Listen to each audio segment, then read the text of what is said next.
খাওয়া দাওয়া করে অনেকে আসে যে দিদি একটা সেলফি তারাও বোঝে, তো ফাঁকে ঝোঁকে একটা দিয়ে দিই, অসুবিধা হয় না। ফাঁকে ঝোঁকে একটা দিয়ে দাও, তাই তো? ভালো লাগে। প্রত্যেকে এসে ছবি যখন তোলে না, যে দুই দিদি দাঁড়াও মাঝখানে, দাঁড়া এটা ফটো তুলো। মানে এটা তুমি বলতে চাইছো এটা বড় পাওনা, তাই তো তোমাদের? তাই অনেকে তো? চিনছে, ট্রেনে যাচ্ছে যেতে আসতে প্রত্যেকটা ট্রেনের থেকে একবার গেটের দ্বারা দাঁড়ায়, দেখা যায় কিনা ওই বলছে। আচ্ছা, এই তো পাশেই স্টেশন।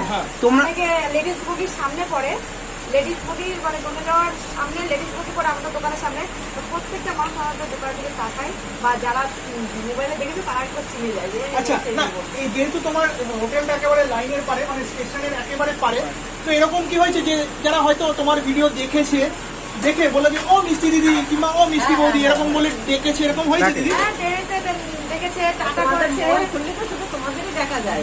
আচ্ছা, একটা কথা তোমাকে জিজ্ঞাসা করবো, কেউ না কেউ তো প্রথম ব্লগ তোমাদের এখানে করেছিল,